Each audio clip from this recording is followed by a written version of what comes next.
Kita berdoa, kita mohon pimpinan Tuhan di dalam renungan hari ini. Bapa yang di surga, kami datang kepada Tuhan karena kami disadarkan dan diinsyafkan di mana hidup kami semata-mata bergantung hanya kepada Tuhan. Kami bersyukur bahwa kami mengenal Allah yang benar-benar Allah, yang bukan bisa diatur oleh manusia, tapi Allah yang berdaulat, Allah yang berkuasa atas segala sesuatu, dan Allah yang sempurna dalam segala rencananya. Kami serahkan dari awal sampai akhir semua kebenaran firman yang akan disaksikan, biarlah semuanya boleh juga berkenan di hadapan Tuhan. Terima kasih, kami serahkan doa kami dan seluruh rekan-rekan yang juga hadir dalam nama Tuhan kami Yesus Kristus. Amin. Oke, saudara, melanjutkan juga renungan saya yang lalu. Saya mengajak saudara untuk membaca kitab suci yang terambil dari Injil Matius pasal 6 ya. Seperti yang lalu kita baca mulai ayat 1 sampai ayat yang keempat. Ayat 1 sampai ayat keempat. Saya akan bacakan buat rekan-rekan. Sebentar saya share ayatnya. Ya, demikian Injil Matius pasal 6 ayat 1. Ingatlah, jangan kamu melakukan kewajiban agamamu di hadapan orang, supaya dilihat mereka. Karena jika demikian, kamu tidak beroleh upah dari Bapamu yang di surga. Jadi apabila engkau memberi sedekah, janganlah engkau mencanangkan hal itu seperti yang dilakukan orang munafik di rumah-rumah ibadat dan di lorong-lorong, supaya mereka dipuji orang. Aku berkata kepadamu, sesungguhnya mereka sudah mendapat upahnya. Tetapi jika engkau memberi sedekah, janganlah diketahui tangan kirimu apa yang diperbuat tangan kananmu. Hendaklah sedekahmu diberikan dengan tersembunyi. Maka Bapamu yang melihat yang tersembunyi akan membalasnya kepadamu. Ya, demikian pembacaan firman. Berbahagialah kita semua yang selalu dengan setia mau membaca firman dan juga melakukan dalam kehidupan sehari-hari.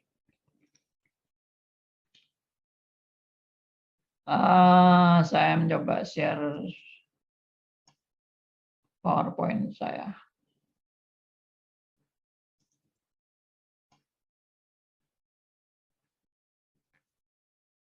Ya, jadi ini ada sebagian yang saya share yang lalu juga sudah saya sharekan, ada sebagian yang sudah, ada yang belum. Oke.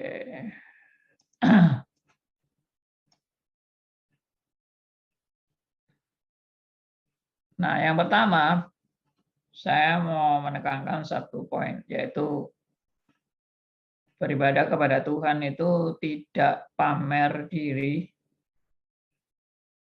di hadapan Allah.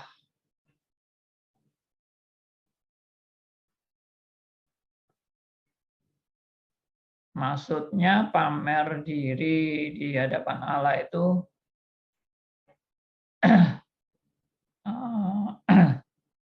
saya bagi dua bagian, ya.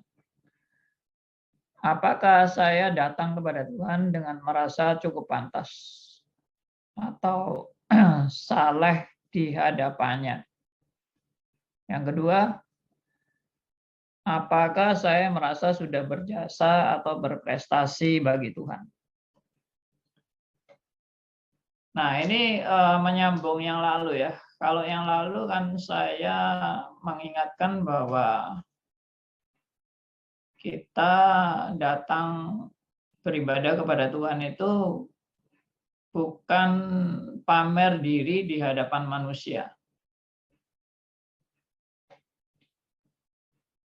Tapi sekarang saya menekankan tidak pamer diri di hadapan Allah. Jadi ini sebetulnya nggak berbeda sebetulnya. Sorry, ini mungkin ada salah ketik. Saya hapus saja ini.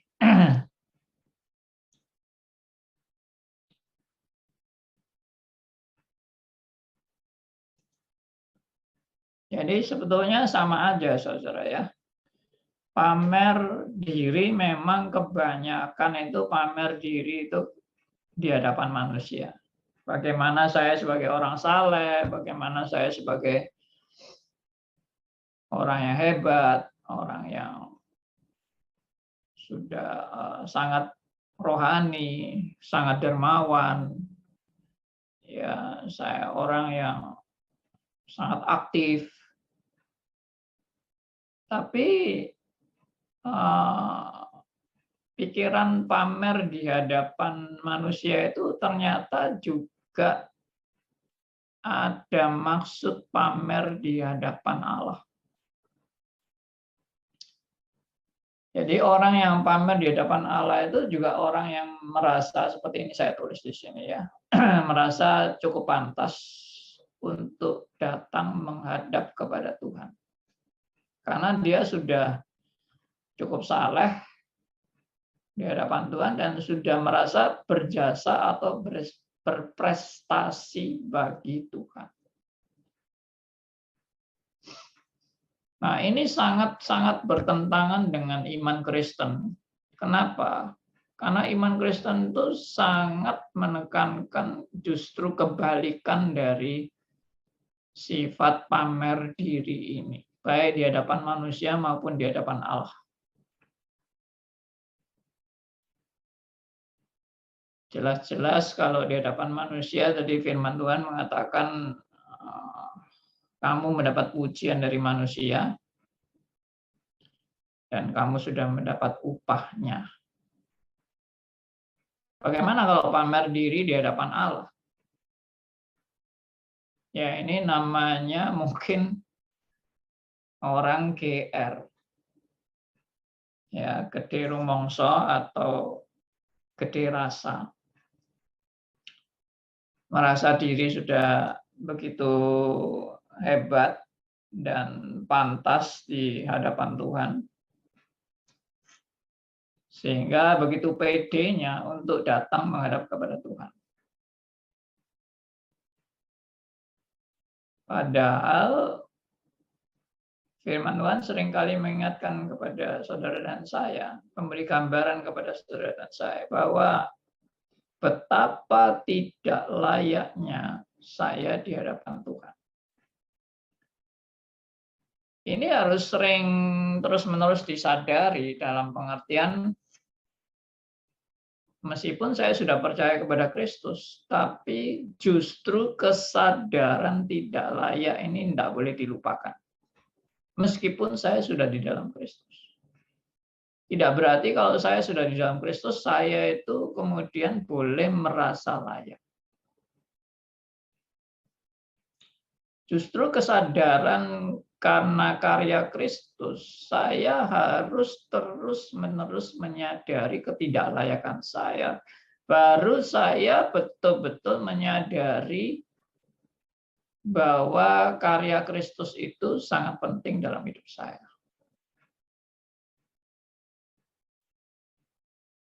Jadi kalau saya suatu saat datang kepada Tuhan dengan merasa layak, begitu saya merasa layak, karya Kristus sudah tidak begitu penting bagi saya. Karena saya sudah layak. Merasa diri sudah layak.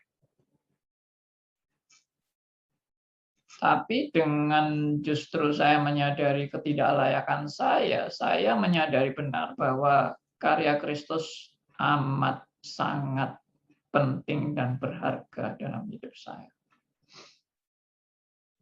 Tentunya kesadaran seperti ini bukan dibuat-buat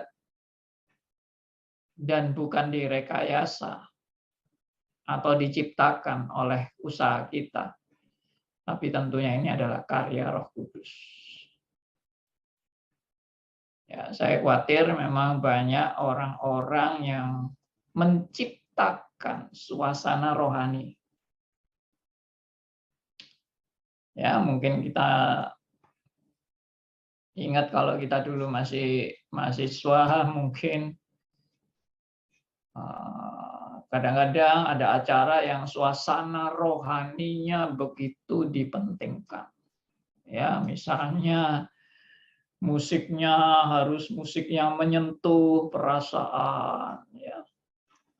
Atau lampunya jangan terang-terang, ya.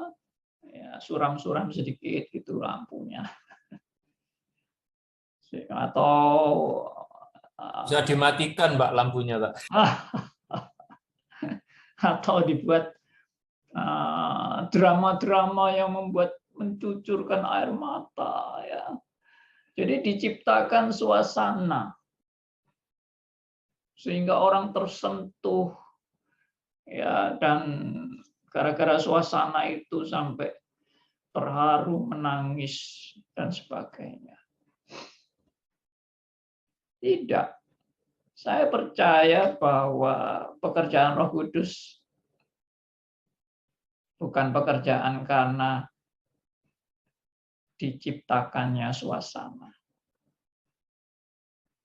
Ya, apalagi mungkin saya pernah melihat pendeta yang menurunkan Roh Kudus. Ya, hebat amat, ya, ada orang yang mampu menurunkan Roh Kudus. Ya, Roh Kudus hadir, ya. Saya hitung 1, 2, 3, Roh Kudus hadir. Dan sampai hitungan ketiga, Roh Kudus benar-benar hadir. Emangnya Roh Kudus dibuat pertandingan gitu loh. Hitung 1, 2, 3 baru Roh Kudus berkejar-kejaran untuk datang. Ya, itu sedikit intermezzo lah. Tapi yang saya maksud tadi benar-benar kesadaran bahwa kita tidak layak itu karena betul-betul pekerjaan Roh Kudus. Tentunya firman yang menegur dan mengingatkan kita. Firman yang mengoreksi hidup saudara dan saya. Kita mungkin orang yang terlalu sombong, terlalu merasa diri sudah begitu berjasa kepada Tuhan dan merasa hebat dan luar biasa. Kadang kita tergoda dan itu wajar sebetulnya. Kenapa saya katakan wajar? Ya karena kita masih punya kedagingan.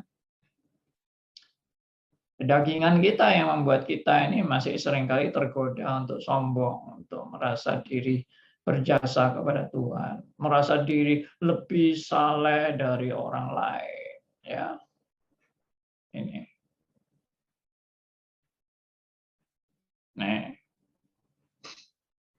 Mungkin ini adalah gejala-gejala yang alami yang terjadi, ya, membandingkan diri dengan orang lain. Tanpa sadar kalau kita datang kepada Tuhan dengan membandingkan diri dengan orang lain. Saya masih lebih pantas. Ya, karena saya sudah percaya kepada Kristus dan saya menjadi anak Allah. Luar biasa sekali saya dibandingkan orang-orang yang bukan anak Allah itu. Mereka brengsek-brengsek sedangkan saya lumayan. Nah, perasaan-perasaan seperti ini atau percaya diri seperti ini benar-benar merusak rohani kita, merusak apa ini? Yang tadi justru Tuhan tuh mau yang tersembunyi ya. Tersembunyi itu maksudnya ya motivasi yang terdalam dalam kehidupan kita, apa adanya kita menghadap kepada Tuhan. Justru menyadari kebobrokan kita. Maka kesadaran seperti ini justru penting. Kesadaran bahwa saya sudah merasa lebih dari orang lain. Akuilah itu di hadapan Tuhan. Akuilah bahwa saya sudah sering kali merasa saya lebih baik dari orang lain. Aku itu di hadapan Tuhan. Dan jangan malah datang kepada Tuhan dengan, oh Tuhan, aku sudah rendah hati di hadapan-Mu. Ya. Aku sudah tidak merasa bahwa diriku lebih baik dari orang lain. Aku sudah benar-benar sudah merendahkan diri serendah-rendahnya di hadapan-Mu. Ya justru itu namanya pamer diri di hadapan Allah. Ya, justru kesadaran bahwa aku pamer diri di hadapan Allah itu aku mau akui di hadapan Allah, Tuhan ampuni aku karena aku justru seringkali datang kepadamu dengan merasa diriku lebih baik dari orang lain, merasa diriku berjasa kepada Tuhan. Aku sudah berbuat ini, aku sudah berbuat itu. Kalau orang lain menghina aku tidak terima. Orang lain merendahkan aku benar-benar marah, jengkel. Karena tidak menghargai karya-karyaku. Ampuni aku, Tuhan.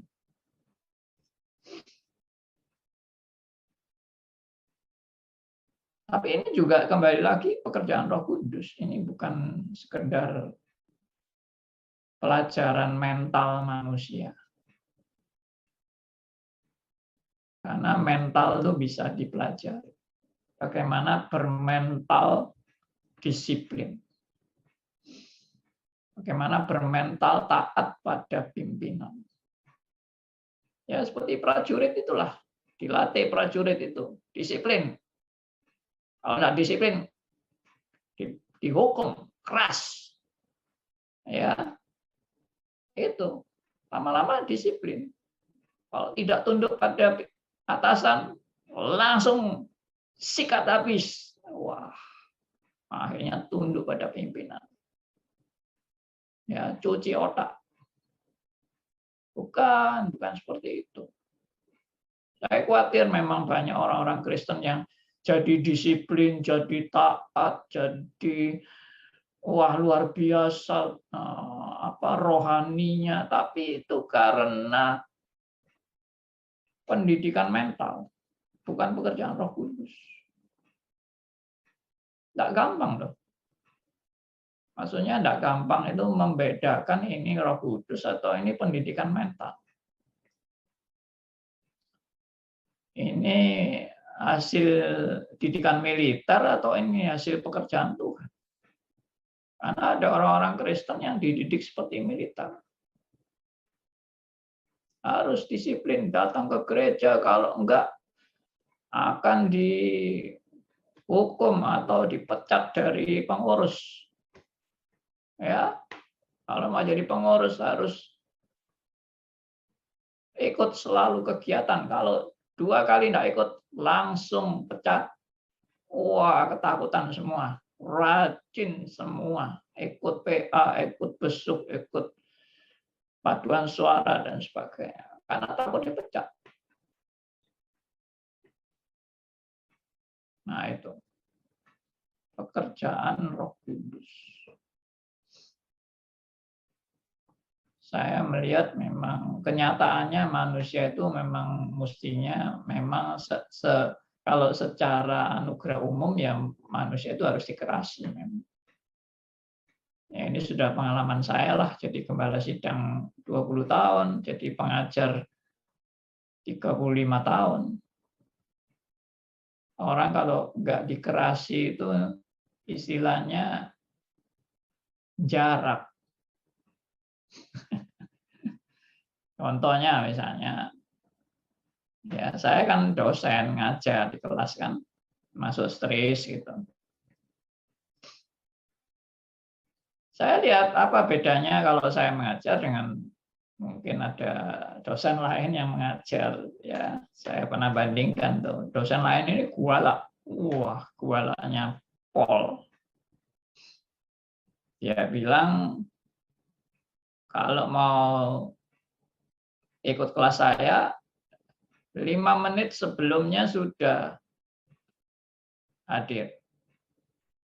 Kalau jamnya dimulai, tutup kelas dan tidak boleh ada yang masuk.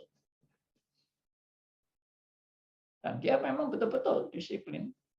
Waduh, yang datang 10 menit sebelumnya sudah datang semua. 5 menit komplit. Dimulai, pintu tutup, kunci, nggak bisa masuk sudah yang terlambat. Rajin semua. Tapi kalau di kelas saya kan enggak pernah marah-marah gitu kan. Saya enggak pernah galak gitu. Ya saya cuma bilang, ya saudara usahakan tidak terlambat. Tapi kalau terpaksa sampai terlambat dan sebagainya, ya asal betul-betul tidak sengaja dan memang betul-betul ada hambatan dan sebagainya, ya masa saya mau marah-marahi Anda seperti anak kecil. Anda kan bukan anak kecil lagi. Nah, akibat saya yang seperti itu, ya memang banyak yang terlambat, ya toh. Ya sudah lewat 5 menit baru datang, ada yang 10 menit, ada yang malah 20 menit baru datang.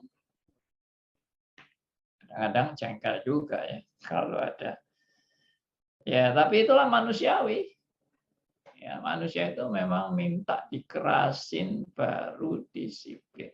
Tapi, ya itu tadi saya katakan, tapi disiplin, maksudnya hidup diubahkan oleh kuasa Roh Kudus itu tidak sama dengan orang yang menjadi disiplin karena ketakutan akan ancaman.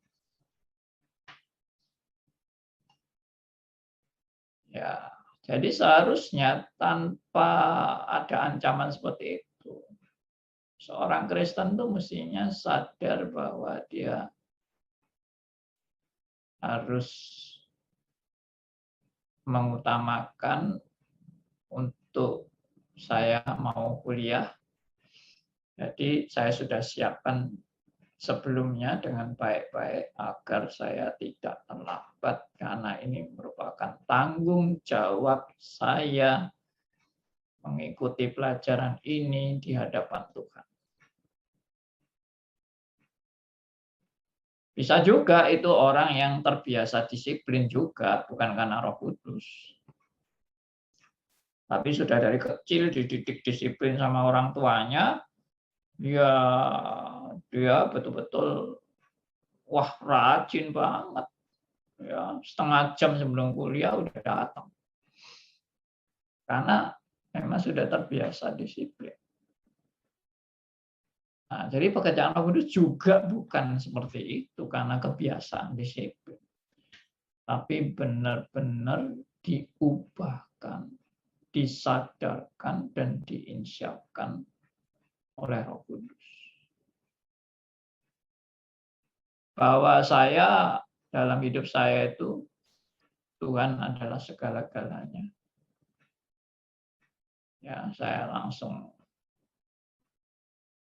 kepada poin yang terakhir aja. Karena ini sudah mendekati jamnya. Jadi kesimpulannya demikian. Kalau saya bisa beribadah kepada Tuhan, itu benar-benar karena anugerahnya. Jadi ibadah kepada Tuhan itu sekali lagi tadi bukan hasil disiplin diri atau hasil saya diancam, kebiasaan diancam sehingga itu menjadi suatu komitmen diri saya di hadapan pimpinan gereja. Enggak. Saya beribadah kepada Tuhan, saya benar-benar sadar itu semua karena anugerahnya. Kalau bukan karena anugerahnya, pasti saya sudah binasa dan hidup saya sia-sia saja di dunia ini. Kesadaran semua karena anugerahnya membuat hidup saya itu betul-betul menghargai anugerah itu. Ya, saya tidak mempermainkan anugerah yang datang dari Tuhan. Ini pekerjaan Roh Kudus, saya percaya dia kan tidak karena ancaman dan dia tidak karena kebiasaan disiplin, tapi karena kesadaran kan anugerahnya yang luar biasa. Sehingga saya tidak binasa dan hidup saya tidak sia-sia di dunia ini. Saya mengingat bahwa bagaimana hidup saya dulu tanpa Kristus. Dan bagaimana setelah mengalami perjumpaan dengan Kristus. Ada perubahan luar biasa terjadi dalam hidup saya. Karena dulu tidak mengenal Allah, sekarang mengenal Allah. Dulu Allah itu hanya teori bagi saya. Sekarang Allah itu hidup dalam hidup saya. Secara nyata, bukan secara teori. Benar-benar Allah itu hadir dalam hidup saya. Bayangkan bagaimana saya dari tidak mengenal Allah sampai mengenal Allah. Waduh, itu rasanya benar-benar sukacita yang tidak habis-habisnya. Itu bagaimana itu berubah seperti itu? Apakah karena diatur manusia atau direkayasa atau diancam, dipaksa, didisiplin? Tidak sama sekali. Saya kemudian rajin baca kitab suci. Habis-habisan saya baca kitab suci. Satu hari mungkin saya habiskan waktu membaca kitab suci sampai kurang lebih 2 jam. Tapi itu bukan karena paksaan, karena kerinduan. Saya ingin tahu kebenaran. Belajar terus. Ya. Itu yang terjadi dalam kehidupan seorang yang diubahkan oleh Roh Kudus. Ya. Saya menyadari benar-benar bahwa saya ini seperti anak yang hilang dan telah ditemukan kembali. Wah, rasanya kebahagiaan itu luar biasa sekali. Sehingga saya mengingat lagu Amazing Grace. Ya. Amazing Grace. Ya, how sweet the sound. Sangat indah lagu itu karena grace-nya, anugerahnya itu luar biasa sekali. Saya adalah orang rusak yang sudah ditemukan. Inilah saudara-saudara ibadah yang Tuhan kehendaki terjadi dalam hidup saudara dan saya.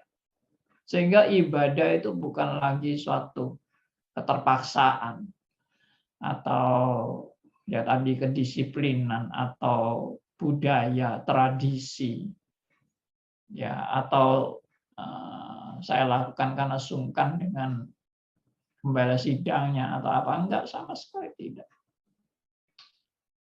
Ya, biarpun tidak ada siapapun dalam hidup saya tetap mau beribadah kepada Tuhan. Ibadah itu kan enggak harus juga di gedung gereja, apalagi sekarang zaman COVID-19 ini, itu banyak konsep-konsep orang beribadah itu diubahkan. Ya, lalu ini yang tadi saya share di awal. Kristus mau mati bagi saya. Yang tidak layak, tidak pantas. Kesadaran ketidaklayakan saya, itulah yang menimbulkan bahwa Kristus adalah yang terpenting dalam hidup saya.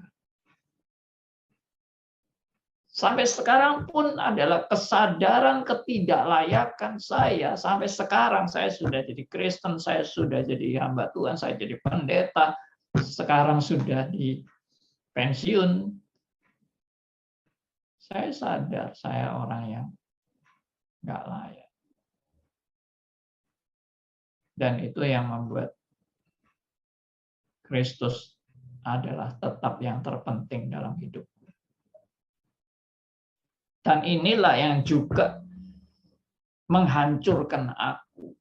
Pada saat aku mulai sombong dan merasa aku lebih layak dari orang lain, Tuhan mengingatkan saya, kamu bukan apa-apa. Kamu bukan sesuatu yang penting. Kamu adalah debu. Ya Tuhan, ampuni saya yang seringkali sombong ini.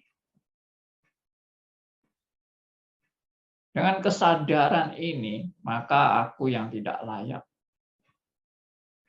aku boleh diubahkan dan aku boleh dilayakkan karena karya Kristus. Bukan karena karyaku, bukan karena usahaku. Dan itulah yang namanya anugerah. Only by grace, grace alone. Ya, aku yang nggak layak, aku dilayakkan.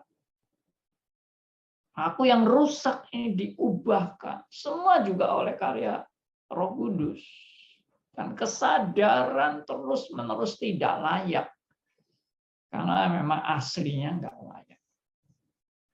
Dan Tuhan ternyata mau pakai yang tidak layak ini untuk menjadi alat bagi kemuliaan Tuhan. Bukan karena pantas, tapi karena belas kasihan, karena anugerah. Dan itu yang disebut dengan privilege, hak istimewa. Ini bukan membuat orang menjadi sombong dan merasa diri lebih baik dari orang lain. Tapi privilege itu menunjukkan apa? Menunjukkan ketidakpantasan aku menerima hak istimewa ini. Ketidakpantasan aku menerima hak istimewa. Ya, biarlah ini saudara dan saya menyadari. Kita ini seperti mungkin pengemis yang dapat hadiah ya, rumah mewah, betapa nggak pantasnya. Dan kita lebih daripada pengemis yang dapat rumah mewah, lebih dari itu, sehingga hidup kita boleh memuliakan nama Tuhan. Soli Deo Gloria. Amin. Ya, mari kita berdoa dan saya minta Martin ya untuk pimpin doa. Mari teman-teman kita semua kita masuk bersatu hati berdoa. Ya Bapa yang di surga, sungguh Bapa saat ini kami malam hari ini kami bersyukur mengingatkan kembali siapakah diri kami. Jikalau sampai saat ini Bapa Engkau masih mau menegur kami, Engkau masih mau mengoreksi kami, dan kiranya Engkau terus-menerus Bapa mengubahkan pikiran kami menjadi seperti apa yang Engkau kehendaki. Ya Bapa di surga, kami saat ini benar-benar menyadari bahwa kami adalah manusia yang tidak berarti apa-apa, tetapi Engkau masih melayakkan kami, masih mau membentuk kami menjadi seperti apa yang Engkau mau. Bapa di surga, ini adalah benar-benar anugerah, kemurahan daripada Engkau. Kami bersyukur Bapa, jika pada malam hari ini Bapa, Engkau sendiri Bapa yang menyentuh hati kami dan pikiran kami, untuk kembali kami mengingat akan kasih-Mu yang semula yang demikian besar, sehingga kami menjadi seperti apa yang saat ini ada. Kami terus-menerus mau itu untuk meninggikan dan memuliakan nama-Mu. Bapa di surga, jikalau di antara kami Bapa ada sekian kali Bapa itu kami secara sadar ataupun tidak sadar bahwa sering kali kami mengambil kemuliaan daripada Engkau. Kami meninggikan diri kami sendiri. Kiranya Engkau sendiri mau ampunkan kami. Dan terus-menerus Bapa Engkau ubahkan kami untuk menjadi seperti apa yang Engkau mau. Bapa yang di surga, kami menyadari bahwa hidup ini adalah milik-Mu. Jikalau apapun yang kami lakukan, semuanya adalah terpusat dan hanyalah tertuju pada Engkau. Biarkanlah dari hari ke hari kami semakin menyadari Bapa, betapa Engkau mengasihi kami. Ya Bapa di surga, terima kasih pada malam hari ini yang begitu indah, yang Engkau sendiri menegur setiap kami, dan kiranya Engkau sendiri Bapa terus-menerus yang masa depan, kiranya Engkau memimpin langkah kami, dan terus-menerus hidup kami memuliakan dan meninggikan nama Engkau. Bapa yang di surga, saat ini kami bersyukur dan terima kasih. Jika pada malam hari ini Engkau sendiri mau pimpin, yaitu hambanya, yaitu Pak Andi Halim, itu untuk memberikan perenungan pada malam hari ini. Kiranya Engkau mau sertai beliau terus-menerus, itu agar menyampaikan, itu menyuarakan daripada kehendak hati-Mu pada kami semua, bahkan orang-orang lain. Terima kasih Bapa yang di surga untuk kami semua yang hadir pada Zoom hari ini. Kiranya Bapa Engkau sendiri Bapa berkenan pada hidup kami masing-masing. Dan kiranya Engkau pakai Bapa sisa hidup kami ini Bapa yang tak akan lama lagi, untuk menjadi alat-Mu untuk memuliakan nama-Mu. Bapa yang di surga, kami berdoa pula untuk rekan-rekan kami yang ada, yaitu di alumni Paktai. Kiranya Engkau terus-menerus Bapa pelihara kami masing-masing pula. Dan Engkau berikan pula Bapa kesadaran ataupun suatu mata yang tercelik hati rohani kami akan anugerah-Mu yang besar seperti halnya kami alami pada malam hari ini. Pada mereka semua Bapa, kiranya Engkau sendiri Bapa mau benahi hidup kami jika ada yang menyimpang. Kiranya Engkau tarik kembali Bapa, supaya hidup kami benar-benar berkenan di hadapan-Mu. Bapa yang di surga, sungguh Bapa, kami saat ini menyerahkan semuanya ke dalam tangan-Mu. Malam hari ini kami bersyukur Bapa atas anugerah kemurahan firman-Mu yang begitu limpah. Terima kasih Bapa, kami serahkan malam hari ini, kami akan beristirahat, akan kami berpisah satu sama lain. Kiranya kami percaya bahwa Engkau pun kasih karunia, anugerah kemurahan-Mu takkan lepas dari hidup kami masing-masing. Hanya dalam nama Tuhan kami Yesuslah, Allah yang kami tinggikan, kami agungkan dalam hidup kami ini. Kami berdoa dan mengucapkan syukur atas semuanya ini. Amin. Amin.